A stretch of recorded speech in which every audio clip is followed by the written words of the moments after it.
The rain hammered against the windshield of Marcus Chen's truck as he navigated the winding mountain road. Lightning split the darkness, illuminating the treacherous curves ahead. He shouldn't be out here in weather like this, but the medical supplies in his cargo hold couldn't wait.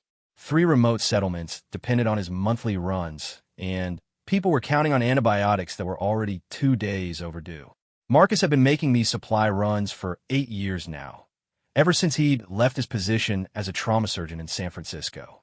The isolation suited him better than the sterile corridors of the hospital, where every decision was scrutinized and every mistake magnified. Out here, in the wilderness between civilization and the unknown, he was just a man with a truck, some medical knowledge, and a desire to help people who had nowhere else to turn. The radio crackled with static, but no clear signals came through. He was too far from any cell towers, and the storm was interfering with everything electronic. Marcus had learned to trust his instincts and his experience more than technology anyway. 20 years of practicing medicine had taught him that human intuition often surpassed the most sophisticated equipment. As he rounded another bend, his headlights caught something that made him slam on the brakes. There, sprawled across the asphalt, was a figure. At first glance, it looked human, but something about the proportions seemed off. The limbs were too long, too graceful, and there was an otherworldly stillness to the form that raised the hair on the back of his neck. Marcus sat in his truck for a moment, engine idling, windshield wipers beating their steady rhythm. Every instinct screamed at him to drive around the obstacle and continue on his way. This was exactly the kind of situation that ended badly in horror movies. But his medical training kicked in, overriding his survival instincts. Someone was hurt, and he had taken an oath to help. He grabbed his emergency medical kit from behind the seat and stepped out into the storm. The rain soaked through his jacket immediately, and the wind nearly knocked him off balance. As he approached the figure, his flashlight beam revealed details that made his breath catch in his throat.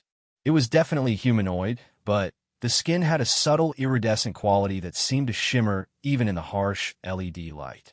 The facial features were delicate, almost ethereal, with high cheekbones and an elongated skull. Most striking were the ears, which came to distinct points. The clothing was unlike anything Marcus had seen, appearing to be woven from some kind of metallic fiber that repelled water completely. But what drew his immediate attention was the dark stain spreading across the figure's abdomen. Blood, unmistakably, though it had an odd silver tinge to it. The wound looked like it had been made by some kind of energy weapon with cauterized edges and a pattern of burns radiating outward from the impact site. Marcus knelt beside the injured being and pressed 2 fingers against its neck, searching for a pulse. The skin was cool but not cold, and after a moment he found it. A heartbeat, but faster and more complex than human cardiac rhythm. It felt almost like a syncopated drum pattern, with multiple beats clustered together, followed by brief pauses. The being's eyes suddenly snapped open, and Marcus found himself staring into orbs of deep violet that seemed to glow with their own inner light. For a moment, neither of them moved. The creature's expression shifted from confusion to alarm, and it tried to sit up, only to collapse back with a sound that might have been a groan of pain. "Easy," Marcus said softly, the same tone he used with frightened patients in the emergency room. "You're hurt. I'm a doctor. Let me help you." The being's eyes fixed on his face, and Marcus had the strangest sensation that it was reading him somehow, looking deeper than just his surface appearance. After what felt like an eternity, but was probably only seconds, the creature gave a slight nod. Marcus opened his medical kit and began to assess the wound more thoroughly. The injury was serious, but not immediately fatal, assuming this being's physiology was similar enough to human that his training would apply. The energy burn had sealed most of the smaller blood vessels, but there was still significant bleeding from the deeper tissue. As he worked, cleaning, and examining the wound, Marcus noticed other things that set this creature apart from humanity. Its body temperature was several degrees lower than normal human baseline. Its breathing was slower and deeper, and there seemed to be additional lung capacity beyond what a human of similar size would possess. Most intriguingly, when he accidentally touched an undamaged area of skin, he felt a slight tingling sensation, as if there was a very mild electrical current running through the being's body. "This might hurt," he warned before beginning to clean the wound more thoroughly. The creature's only response was to close those remarkable violet eyes and tense its muscles. Marcus had to admire its stoicism. He'd treated Marines who made more noise over minor cuts than this being was making over what amounted to a major trauma. Working by flashlight in the middle of a thunderstorm was far from ideal surgical conditions, but Marcus had done field medicine before. During his residency, he'd volunteered with Doctors Without Borders and had performed procedures in conditions that would horrify most modern physicians. This was just another day at the office, albeit with a patient unlike any he'd ever encountered. The wound was deeper than he'd initially thought, and as he probed carefully with his instruments, he discovered something that made him pause. The internal structure was definitely not human. There were organs in places where they shouldn't be, and some structures that he couldn't identify at all. But the basic principles seemed similar enough: stop the bleeding, prevent infection, promote healing. As he worked to suture the deepest layers of the wound, Marcus noticed that the being's blood had an unusual property. It seemed to coagulate much faster than human blood, and when he looked closely, he could see tiny metallic particles suspended in the fluid. It was as if the creature had some kind of nanotechnology integrated into its circulatory system. "What are you?" he murmured, more to himself than to his patient. The being's eyes opened again, and this time there was something that might have been amusement in those violet depths. When it spoke, its voice was musical, with harmonics that seemed to resonate in Marcus's chest. "I'm what your people might call Elhari," it said, and somehow Marcus understood the words, even though he was certain it wasn't speaking English. "And you, human healer, have just made a choice that will change everything." Marcus paused in his suturing. "What do you mean? My people have been watching yours for some time. We have studied your species, your capabilities, your potential." The being's voice grew stronger as Marcus continued his work. "But watching from a distance tells us only so much. We needed to understand what drives humans to act when action carries risk. What makes you choose compassion over self-preservation? Are you saying this was some kind of test?" "Not intentionally. I was genuinely injured in a conflict with those who would see both our species destroyed. But when I fell here on this primitive world transportation route, I knew that my survival would depend entirely on the character of whoever found me first." The being managed a slight smile. "I am pleased to discover that not all the stories about human cruelty are accurate." Marcus finished the last suture and began applying a protective dressing. "There are good humans and bad humans, just like any species, I'd imagine.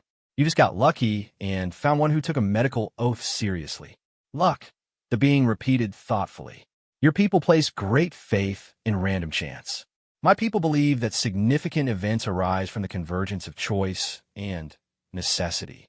You chose to stop. I needed someone to stop. Perhaps luck is simply the human word for harmony." The storm was beginning to subside, and Marcus could see stars appearing through breaks in the clouds. As he packed up his medical supplies, he realized that his life had just taken a turn that he never could have anticipated. Everything he thought he knew about humanity's place in the universe had just been turned upside down. "What happens now?" he asked. The Elhari struggled to sit up, and Marcus moved to support its back. "Now, human healer whose name I do not yet know, you must decide whether you are ready to learn why your species has drawn the attention of civilizations far older than your own, and whether you are prepared to help us determine if humanity deserves the gift we have come to offer." Marcus looked into those violet eyes and realized that his simple life as a wilderness medic was about to become far more complicated. But as he helped his patient to its feet and guided it toward his truck, he found himself curious rather than afraid.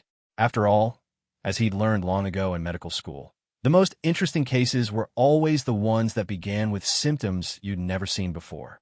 Marcus helped the Elhari into the passenger seat of his truck, noting how gracefully it moved despite its injury. The being called itself Silas, a name that seemed to carry musical undertones when spoken aloud. As they drove through the clearing night toward the nearest settlement, Silas began to explain things that challenged everything Marcus thought he knew about reality.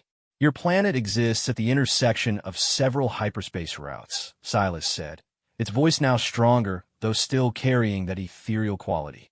What you call Earth is actually quite strategically located, though your species has no knowledge of the galactic community that surrounds you. Marcus navigated a particularly sharp turn while trying to process this information. So we're like, what? A truck stop on an intergalactic highway. A crude, but not entirely inaccurate analogy. Silas seemed amused by the comparison. Your world has been under what you might call quarantine protection. Younger species are typically given time to develop naturally before being introduced to the broader galaxy. But recent events have forced us to reconsider this policy. What kind of events? Silas was quiet for a moment, and Marcus could see the being favoring its injured side. There is a conflict brewing, one that threatens to consume entire star systems.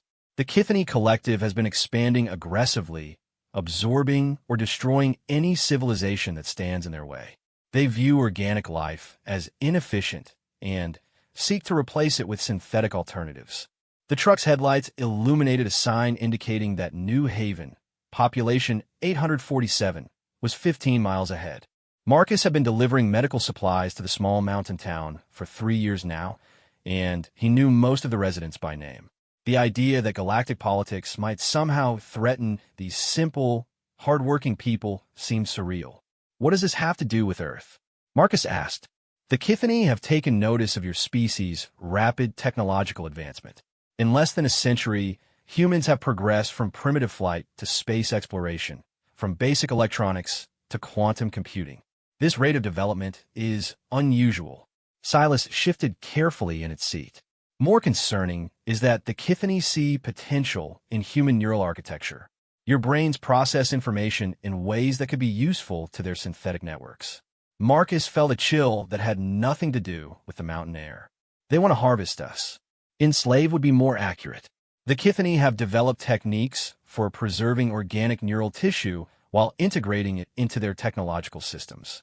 Human minds would become living components in their machines. Silas's violet eyes reflected the dashboard lights.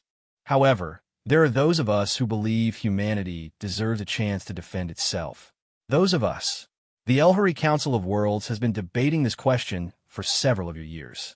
Some argue that humans are too primitive, too violent, too unpredictable to be trusted with advanced technology. Others point to examples of human compassion, creativity, and adaptability as evidence that your species might be valuable allies. Silas gestured carefully toward Marcus. Your actions tonight will serve as evidence for the latter position. They were approaching the outskirts of New Haven now, and Marcus could see lights in windows where people were probably settling in for the night, unaware that their entire worldview was about to be challenged. He pulled into the parking lot of the town's small medical clinic, where he usually dropped off supplies. I need to treat your wound properly, Marcus said. This clinic has better equipment than what I carry in the truck. Silas nodded. That would be wise. The healing process for my people is different from yours. You may find it interesting from a medical perspective. Marcus used his keys to open the clinic, leading Silas through the darkened waiting room to the main treatment area. As he flipped on the lights, he realized he was about to provide medical care to an alien being using equipment designed for human anatomy. It occurred to him that this might be the most unique case study in the history of medicine. Tell me about Elhari physiology, Marcus said as he helped Silas onto the examination table. I need to know what I'm working with here. We evolve on a world with lower gravity and a different atmospheric composition, Silas explained. Our cardiovascular system is more efficient than yours. Our bones are lighter but stronger, and our neural pathways operate on both biochemical and bioelectrical levels. Marcus began a more thorough examination under the clinic's proper lighting. The wound was healing faster than should have been possible for any Earth-based organism. The edges were already beginning to knit together, and the surrounding tissue showed no signs of infection despite being exposed to rain and road debris. Your people heal quickly, he observed. One of many adaptations that have allowed us to survive as a spacefaring species. Silas watched Marcus work with evident curiosity. We are long-lived by your standards and have developed redundancies in our biological systems. But what fascinates me is your approach to healing. What do you mean? Elhari medical practice focuses primarily on enhancing our natural healing abilities. We rarely intervene directly in the healing process. Silas indicated the fresh sutures Marcus had placed. But humans seemed to view the body as something to be actively repaired, modified, improved upon. You fight against nature rather than working with it. Marcus considered this as he cleaned and redressed the wound with proper surgical supplies. I suppose that's true. We tend to see problems as things to be solved rather than accepted. Exactly. And that perspective may be crucial in the coming conflict. As Marcus worked, Silas continued to explain the broader galactic situation. The Kithany Collective had originated from a species that had voluntarily merged with artificial intelligence centuries ago, gradually replacing their biological components with synthetic alternatives. They viewed this process as evolution and sought to impose it on other species. They are extremely logical, extremely efficient, and extremely dangerous, Silas said. Their ships are faster than ours, their weapons more powerful, their coordination perfect.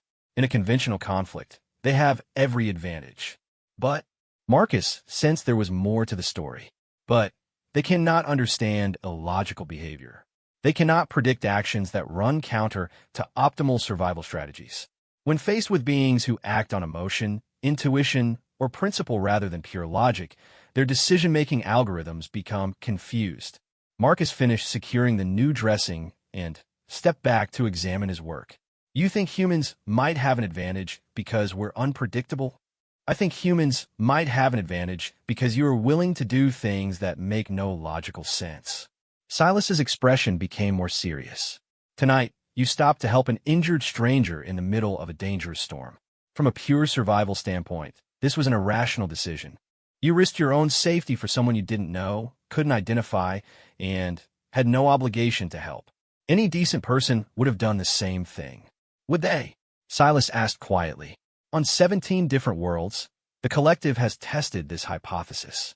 They place injured beings where they are likely to be found by members of the native species. In most cases, the response is either to avoid involvement or to contact authorities rather than provide direct assistance.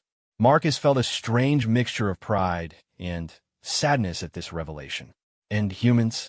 In the 12 tests conducted on Earth, 11 times the human who discovered the injured being provided immediate assistance, without regard for personal risk or the strangeness of the situation. Silas attempted to sit up straighter, wincing slightly. Your species consistently chooses compassion over caution. The collective cannot account for this in their strategic calculations. So what happens next? The Elhari Council will meet to discuss my report. If they decide in humanity's favor, we will begin the process of preparing your species for what is coming. Silas fixed Marcus with those remarkable violet eyes. But that preparation must begin with individuals like you. Humans who can serve as bridges between our civilizations. Marcus looked around the small clinic where he'd spent countless hours treating everything from hiking injuries to childhood illnesses. The idea that this quiet mountain town might somehow become part of an intergalactic conflict seemed impossible, but the evidence was literally sitting in front of him. What kind of preparation are we talking about? He asked.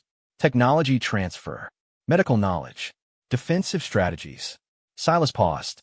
And something else. Something that even the Council does not fully understand. Which is, humans possess a quality that we have observed in no other species.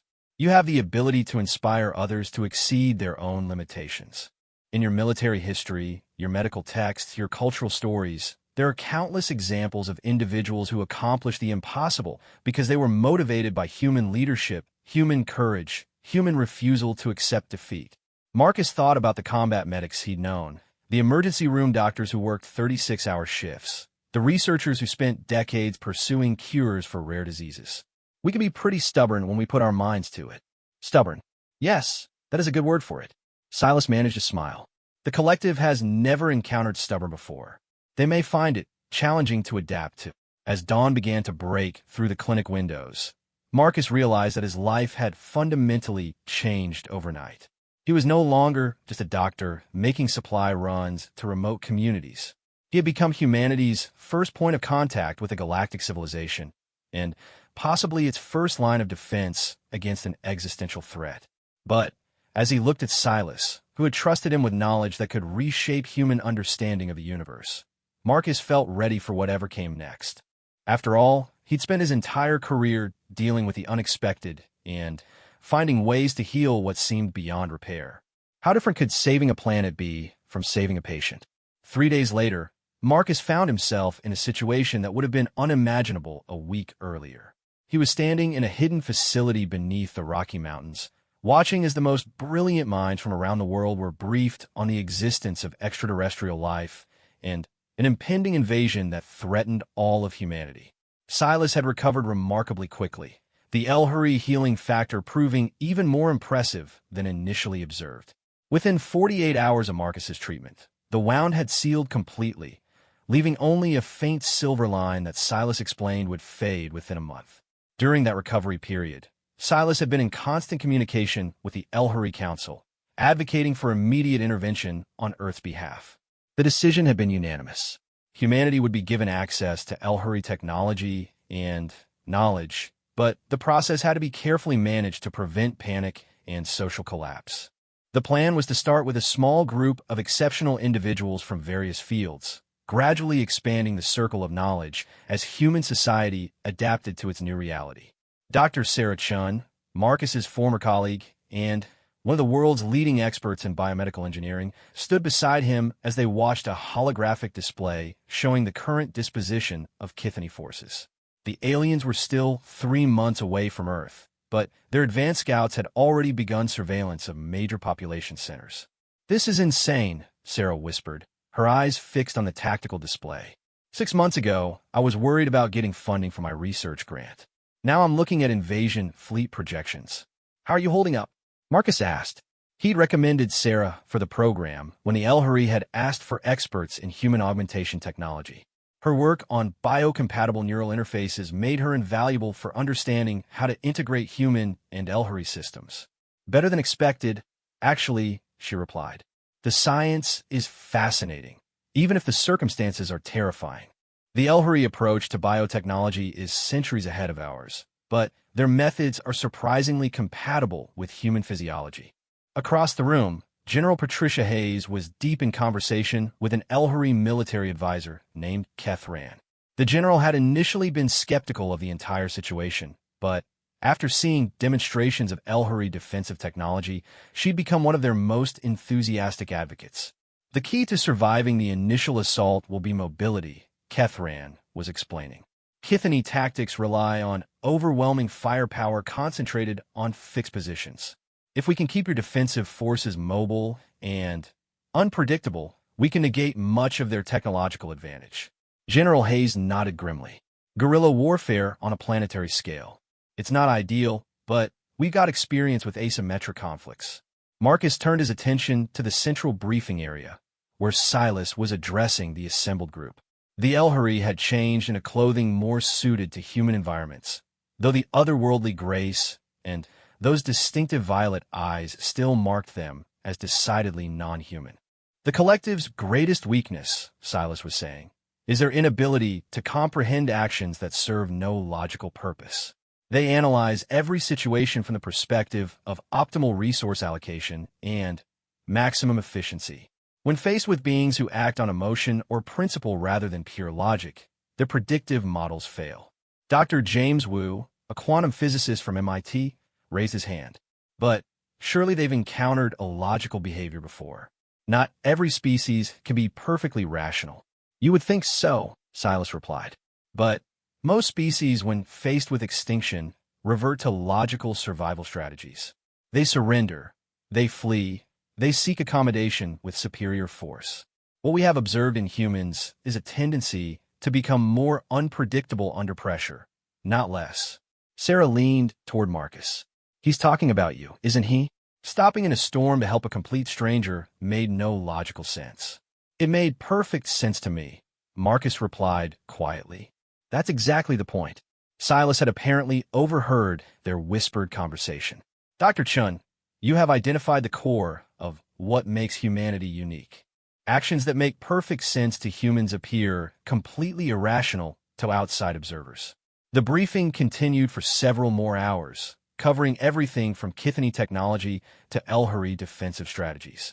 Marcus found himself paying particular attention to the medical aspects of the coming conflict.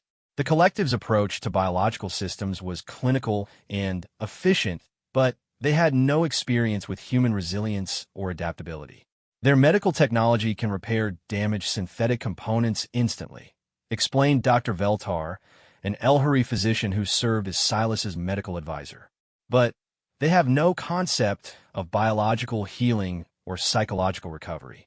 They view damaged organic beings as defective units to be replaced rather than repaired. That could be a significant advantage, Marcus observed. Human medicine has always been about working with the body's natural healing processes. We're used to making do with limited resources and finding creative solutions. Dr. Veltar's expression brightened with interest. Indeed, the techniques you used to treat Silas's injuries were unlike anything in our medical databases. Elhari healing focuses on enhancement of natural processes, while Kithani medicine simply replaces damaged components. But human medicine seems to involve active collaboration between healer and patient. We call it bedside manner, Sarah said with a slight smile. The psychological component of healing is just as important as the physical treatment. Fascinating. The collective has no equivalent concept. They view psychology as a software problem to be debugged rather than a factor in biological recovery. General Hayes called for attention from across the room. We need to discuss operational timelines. According to the intelligence we've received, the collective's main force will arrive in approximately 10 weeks. How much can we reasonably accomplish in that time? Kethran consulted a handheld device that projected complex tactical data into the air above it. We can establish basic defensive systems around your major population centers. Personal shield technology for your military forces. Limited medical enhancement protocols for emergency responders and medical personnel. What about weapons? Asked Colonel Rodriguez, the general's aide. Elhari weapons are biometrically locked to prevent misuse, Silas explained. However, we can provide technical specifications that will allow your engineers to develop compatible systems. Human weapons technology is surprisingly advanced for your developmental level. Dr. Wu looked up from his notes. There's something I don't understand. If the collective is so technologically superior, why haven't they just taken over the galaxy already? Why negotiate or form alliances at all? The question brought a moment of silence to the room. Finally, Silas spoke. Because pure logic has its own limitations. The collective is extremely efficient at analyzing known variables and optimizing solutions for predicted scenarios. But they struggle with innovation, with adaptation to truly novel situations. Silas's violet eyes swept across the assembled humans. Every species they have encountered has followed predictable patterns of behavior under stress. Surrender, flight, desperate last stands that follow tactical doctrine. But humans don't follow doctrine, Marcus realized. Precisely. Human military history is filled with victories that should have been impossible, achieved through tactics that made no strategic sense. Your species treats warfare as an art rather than a science, and art cannot be reduced to algorithms. General Hayes leaned forward. Give me an example. Silas consulted with Kethran briefly before responding. During your Second World War, German forces had completely surrounded Soviet defenders in the city of Stalingrad. Every logical analysis indicated that the defenders should surrender to minimize casualties and preserve resources for future resistance. Instead, they fought for every building, every room, Colonel Rodriguez said quietly. Turn the whole city into a killing ground. The German forces were equipped with superior technology, better training, more resources. By every reasonable metric, they should have achieved victory within weeks. Silas's expression was thoughtful. Instead, the battle lasted months, destroying German tactical momentum and ultimately changing the course of the entire war. Because the Russians refused to quit, General Hayes observed. Because humans refuse to quit, Silas corrected. This pattern repeats throughout your history. Logical surrender replaced by illogical resistance that somehow achieves victory. Dr. Chun had been quiet during this exchange, but now she spoke up. It's not really illogical, though. It's just operating from a different set of values. We don't calculate success purely in terms of resource allocation or casualty minimization. What do you calculate it in terms of? Dr. Veltar asked with genuine curiosity. Meaning, purpose. The idea that some things are worth fighting for even if you can't win. Marcus found himself speaking before he'd consciously decided to join the conversation. When I stopped to help Silas, I wasn't thinking about optimal outcomes or risk assessment. I was thinking about what kind of person I wanted to be. And that, Silas said with something that might have been satisfaction, is why the El-Hurri Council voted unanimously to aid humanity. The collective can simulate human tactical thinking, human technological capabilities, even human emotional responses. But they cannot simulate human values, because values are not logical constructs. The briefing was winding down, but Marcus could see that the real work was just beginning. In 10 weeks, everything would change. Earth would either successfully defend itself against an enemy unlike anything in human experience, or humanity would become the newest addition to the collective synthetic empire. But as he looked around the room at the assembled scientists, soldiers, and planners, Marcus felt something he hadn't expected to feel. Optimism. These people, working with their new El-Hurri allies, were already beginning to think in ways that transcended conventional wisdom. They weren't just planning to survive the collective's assault. They were planning to win in ways that their enemies couldn't possibly predict. And if there was one thing Marcus had learned in 20 years of practicing medicine, it was that the most impossible cases sometimes had the most remarkable outcomes. The Kithani Advance Fleet dropped out of hyperspace 3 days ahead of schedule, catching Earth's hastily assembled defenders in the middle of their final preparations. Marcus stood in the command center that had been constructed beneath Mount Cheyenne, watching tactical displays that showed hostile contacts spreading across the solar system like a digital infection. 18 ships in the initial wave, reported Lieutenant Commander Torres from her station. Energy signatures match collective dreadnought classifications. General Hayes moved between the tactical stations with calm efficiency, but Marcus could see the tension in her shoulders. 10 weeks had been barely enough time to implement the most basic defensive measures. Earth's orbital platforms were equipped with El-Hurri shield generators, and major population centers have been fitted with protective barriers, but the planet was still woefully unprepared for what was coming. How long until they reach Earth? Hayes asked. At their current velocity, approximately 6 hours, Kethran replied.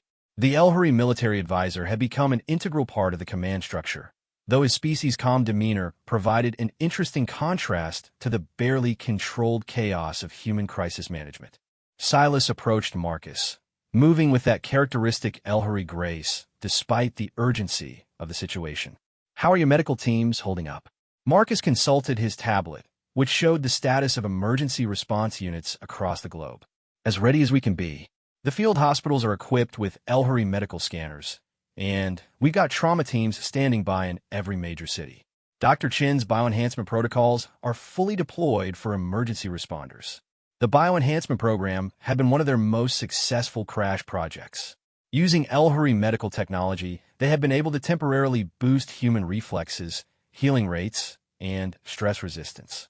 It wasn't true genetic modification, but rather a controlled biological acceleration that would last for several months before requiring renewal. The enhancement protocols worry me, Silas admitted quietly. We've never attempted such extensive modifications to an entire species before. Human medicine has a long history of calculated risks, Marcus replied. Sometimes the treatment is almost as dangerous as the disease. On the main display, new contacts were appearing as the collective fleet spread into a standard orbital assault formation. Marcus had spent the past weeks studying Kithani tactical doctrine, and their approach was depressingly predictable. Systematic elimination of defensive installations, followed by targeted strikes against population centers, followed by the deployment of capture teams to begin the conversion process. They're broadcasting on standard diplomatic frequencies, reported the communications officer. Put it through, General Hayes ordered. The voice that filled the command center was artificial, precisely modulated, and completely without emotion. Indigenous inhabitants of planetary designation Terra 3, you will cease all defensive preparations and submit to collective integration protocols. Compliance will result in optimal preservation of useful biological components. Resistance will result in necessary elimination of inefficient organic systems. The transmission ended, leaving the command center in tense silence. Charming, muttered Colonel Rodriguez. I can see why their diplomatic corps is so popular. General Hayes turned to Silas. Any chance they'll accept a counteroffer? None whatsoever. The collective does not negotiate. They analyze, categorize, and integrate. Silas's violet eyes were fixed on the tactical display. But their certainty may also be their weakness. They have already calculated the outcome of this engagement based on their analysis of human military capabilities. And they're about to discover that their analysis was incomplete, Marcus observed. The next few hours passed with agonizing slowness as both sides maneuvered for position. The collective fleet maintained its methodical approach, scanning Earth's defenses with the kind of systematic thoroughness that suggested absolute confidence in the outcome. Meanwhile, Earth's defenders implemented what could only be described as organized chaos.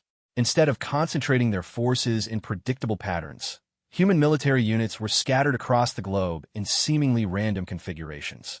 Orbital defense platforms powered up and shut down in no discernible sequence. Communications traffic followed no logical protocol, with military channels mixing operational commands with everything from poetry readings to cooking recipes. "What the hell are they doing down there?"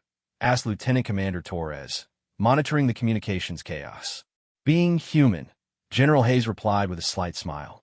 "Pass the word to all units. Remember, we don't need to beat them conventionally. We just need to be more confusing than their computers can handle." As the collective ships moved into attack position, Marcus received an urgent message from Dr. Chun. She was coordinating the medical response from a facility in Denver, where several of the enhanced trauma teams were standing by. "Marcus, we're getting some unexpected side effect from the bioenhancement protocol." Her voice came through his earpiece. "Nothing dangerous, but the enhanced personnel are reporting increased empathic sensitivity." "Explain," Marcus replied, moving to a quieter corner of the command center. "They're picking up emotional states from people around them more clearly than normal. In some cases, they're reporting that they can sense the general mood of entire crowds." Sarah's voice carried a mixture of excitement and concern. "We think the Elhari neural enhancement technology is interacting with human mirror neurons in ways we didn't anticipate." Marcus considered this for a moment. "Could be useful in emergency response situations.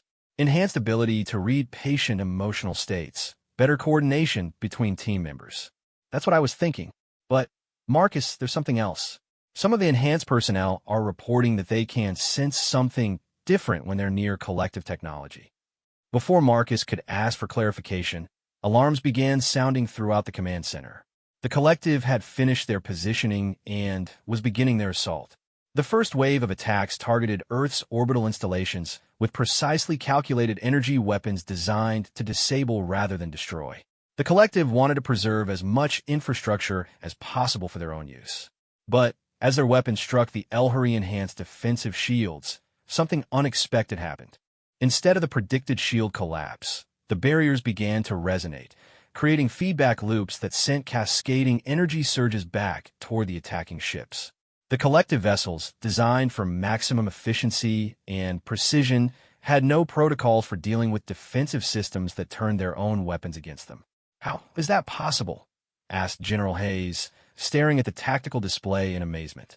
"Elhari shield technology is adaptive," Kethran explained, "but it requires intuitive guidance to function at maximum effectiveness. Your personnel are providing guidance inputs that our own people could never match." Marcus understood immediately. Human intuition is filling in the gaps that pure logic can't address. The space battle quickly devolved into exactly the kind of chaotic engagement that human forces excelled at. Earth's defenders abandoned conventional fleet tactics, instead operating in small, independently commanded units that coordinated through rapid, intuitive decision-making rather than rigid command structures. Individual human pilots, their reflexes enhanced by Elhari biotechnology, began pulling maneuvers that violated both tactical doctrine and, occasionally, physics. They flew by instinct rather than calculation, making split-second decisions that no computer could predict or counter.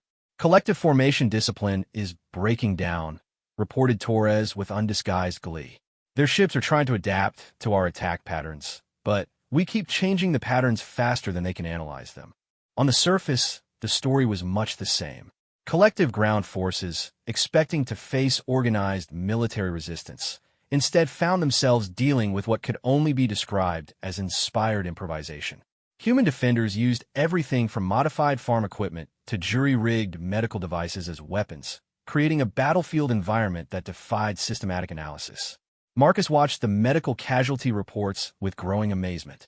The enhanced emergency response teams were performing far beyond their normal capabilities, not just because of the HFY biotechnology, but because they were working together with an unprecedented level of coordination.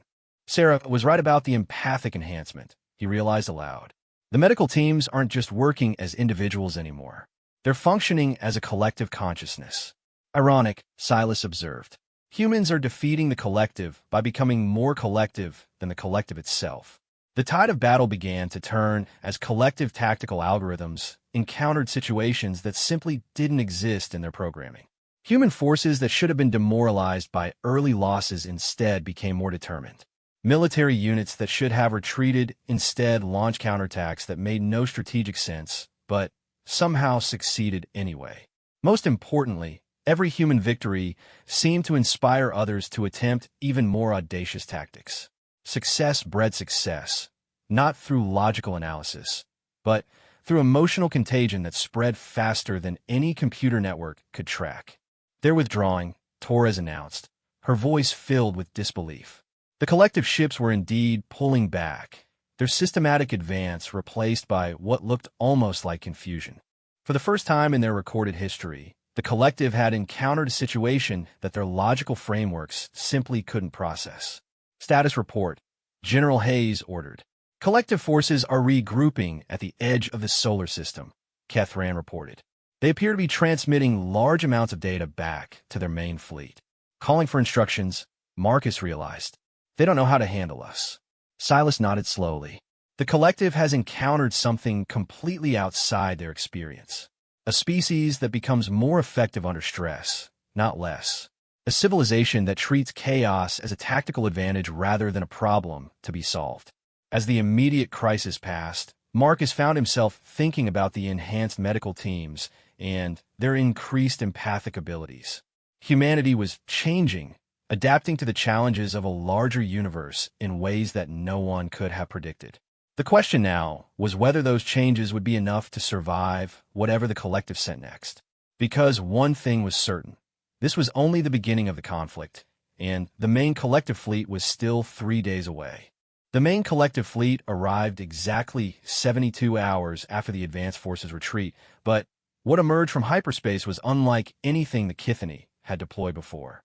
Instead of the sleek, efficient warships that had characterized their previous conflicts, the vessels that appeared at the edge of Earth's solar system were massive, geometric constructs that pulsed with an ominous energy. Marcus stood in the command center, now working alongside an expanded team that included not just HFY advisors, but representatives from 3 other species that had joined the hastily formed alliance. The past 3 days had seen more diplomatic contact than Earth had experienced in its entire history, as word of humanity's successful defense against the collective spread through the galactic community. Analysis complete, reported Dr. Chun, whose enhanced medical teams have become invaluable as intelligence gatherers due to their unexpected empathic abilities. The new collective ships aren't just larger versions of their previous designs. There's something entirely different. Explain, General Hayes commanded, though her attention remained focused on the tactical displays showing the approaching fleet. The enhanced personnel can sense the emotional resonance from the new ships, Sarah continued. But it's not the cold, logical signature they reported from the advanced fleet. These ships feel angry. Silas looked up sharply from his consultation with the other HFY advisors. That should not be possible. The collective does not experience emotion in any form we would recognize. Then, we may be looking at adaptation, Marcus realized. They analyzed our defensive success and concluded that pure logic wasn't sufficient to counter human unpredictability. Kethran activated a holographic display showing detailed scans of the approaching vessels. These ships incorporate biological components that we have never seen in collective technology. They appear to be experimenting with organic neural networks. They're trying to become more like us, General Hayes observed grimly. Not just like humans, corrected Veltar, the Elhuri physician who had become fascinated by human medical practices. These readings suggest they have incorporated neural tissue from multiple species. They are attempting to synthesize emotional decision-making capability. The implications of this development sent a chill through the command center. If the collective could successfully combine their technological superiority with the kind of intuitive thinking that had allowed humanity to survive the first assault, Earth's defenders would face an enemy that had learned to counter their primary advantage. "How long until they reach engagement range?" asked Colonel Rodriguez. "Approximately 4 hours," Torres replied. "But, sir, they're not heading directly for Earth. The fleet is spreading out across the entire solar system." Marcus studied the tactical display, noting the dispersal pattern. "They're not planning a direct assault this time. They're surrounding us, cutting off any possibility of escape or outside assistance." "Standard siege doctrine," General Hayes agreed. "But that gives us time to prepare." Over the next several hours, Earth's defenders implemented a strategy that would have seemed like madness to any conventional military thinker. Instead of consolidating their forces for a coordinated defense, they scattered even further, with individual units operating according to what could only be described as organized anarchy. The enhanced medical teams had become something far beyond their original purpose. Dr. Chen's bioenhancement protocols had continued to evolve, with the subjects reporting increasingly sophisticated empathic abilities. They could now sense not just human emotional states, but the artificial emotional signatures emanating from the new collective ships. "It's like they're broadcasting their intentions," reported Dr. Kim from the Seoul Medical Facility. "The enhanced teams can feel the collective's tactical planning process. It's not human emotion, but it's definitely some kind of emotional reasoning." Marcus found himself at the center of what had become an unprecedented fusion of medical science and military intelligence. The enhanced personnel weren't just sensing emotions. They were providing real-time tactical intelligence about enemy decision-making processes. "The collective ships are experiencing something analogous to frustration," Sarah reported from her monitoring station. "They're trying to predict our response patterns, but our distributed command structure isn't giving them enough data points for analysis. Then, we keep them frustrated," General Hayes decided. "All units, maintain radio silence except for emergency communications. Coordinate through the enhanced team's empathic network." What followed was perhaps the strangest military engagement in human history. Earth's defenders operated as a loosely connected collective consciousness, sharing tactical information through enhanced empathic abilities while maintaining complete communications blackout. Individual commanders made decisions based on intuitive feelings about enemy intentions, transmitted through a network of medically enhanced personnel who had somehow become humanity's first telepathic communication system. The collective fleet, meanwhile, found itself facing an opponent that seemed to anticipate their moves while providing no logical basis for such anticipation. Their newly installed emotional reasoning systems became increasingly confused as they encountered defensive tactics that made no sense from any rational perspective. "They're trying to feel their way through our decision-making process," Marcus observed, monitoring the empathic reports from around the globe. "But human emotion isn't logical enough for them to analyze systematically."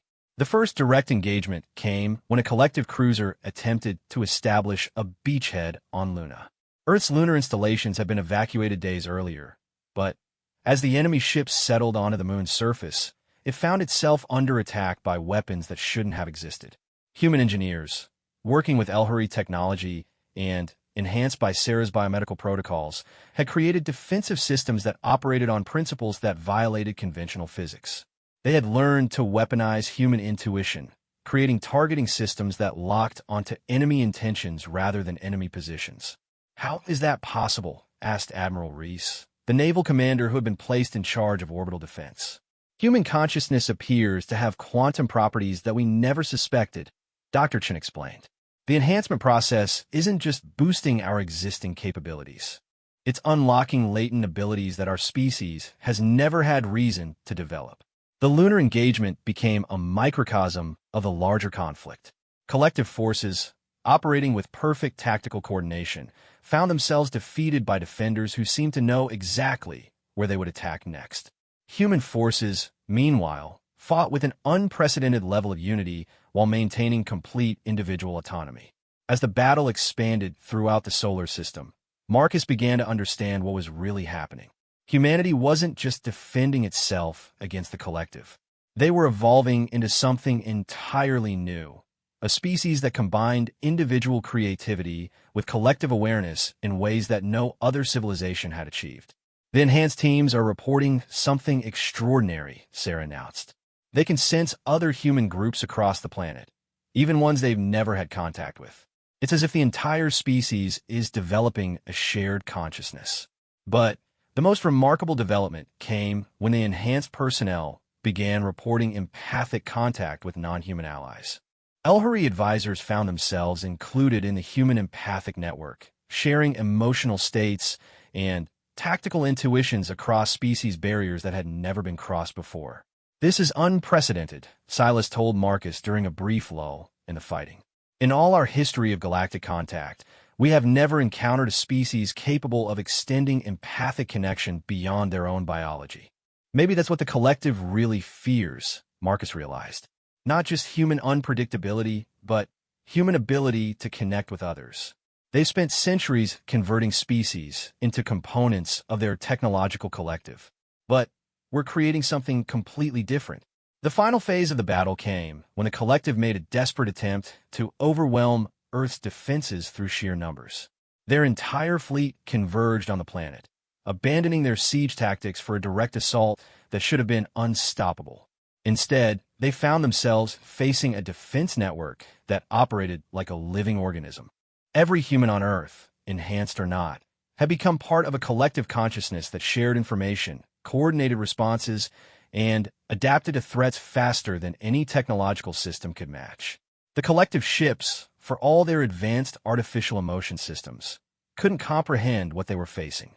They had learned to simulate emotional reasoning, but they had never encountered a species that could truly feel as one while still maintaining individual identity. When the collective fleet finally withdrew, it wasn't because they had been defeated in conventional terms. They left because they had encountered something that their fundamental programming couldn't process, a civilization that had transcended the choice between individual and collective consciousness. Months later, Marcus stood in the same mountain clinic where he had first treated Silas, looking out at a world that had been forever changed. The enhancement protocols had become permanent, and humanity had begun to spread its unique form of empathic consciousness to other species throughout the galaxy. The collective still existed, but they had ceased their expansion efforts. For the first time in their history, they had encountered a form of organization that was more efficient than their own technological unity. "You saved more than just my life that night," Silas said, joining Marcus at the window.